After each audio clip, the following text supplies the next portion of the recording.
La visibilité des femmes dans la société aujourd'hui est encore assez limitée. On a seulement 9 femmes chefs d'État sur l'ensemble des pays du monde. On a simplement 35% des femmes qui sont speakers dans des conférences internationales, sans parler des conférences très tech où là on est à 5-10%.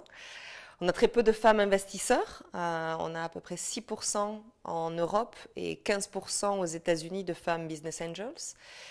Donc voilà, il y a encore beaucoup de travail en termes de visibilité. Si on regarde la télé, on dit que 20% des experts qui sont interviewés à la télé sont des femmes, par exemple. Plusieurs choses expliquent le manque de visibilité. Un, le fait que les femmes ne sont pas, comme on dit, top of mind. Elles ne viennent pas en tête, à l'esprit, dès qu'on y pense. J'organise par exemple des conférences TEDx à Barcelone et on est beaucoup dans le monde à organiser ce genre de conférences et tous ces organisateurs ont du mal à trouver des femmes parce que les premiers noms qui viennent à l'esprit sont des hommes. Donc, moi, je lance plus un appel à toutes les femmes de dire demandez. N'hésitez pas à demander à parler en public. Ça paraît un petit peu orgueilleux, mais c'est le seul moyen pour arriver à rétablir l'équilibre. Et quand je dis de demander, c'est une solution, mais c'est pas du tout la faute des femmes, ni la faute des hommes en soi. On a une structure dans l'éducation, dans notre société. On nous dit que les femmes sont en général plus silencieuses, plus discrète, c'est aussi un rôle que l'on attend d'elle.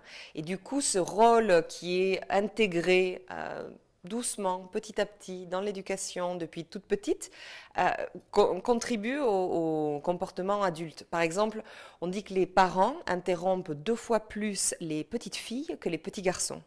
Et après, plus tard, on s'aperçoit que sur Twitter, les tweets féminins sont retweetés 2 fois moins que les tweets masculins.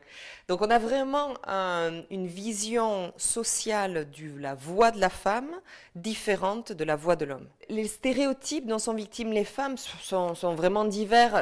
L'idée que les femmes ne sont pas bonnes pour les sciences, pour les mathématiques, l'informatique, tout ce qui est un peu technique paraît loin de tout ce qui est féminin.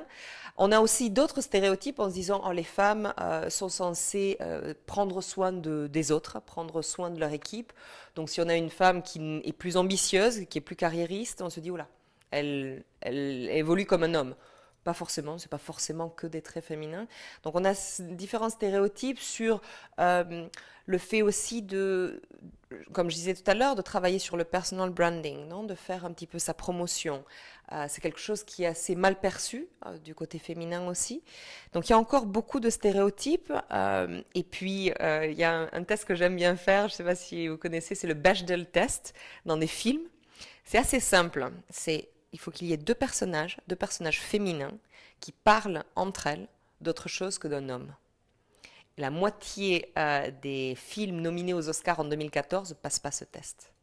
Donc on a encore beaucoup de stéréotypes sur de quoi parlent les femmes au quotidien.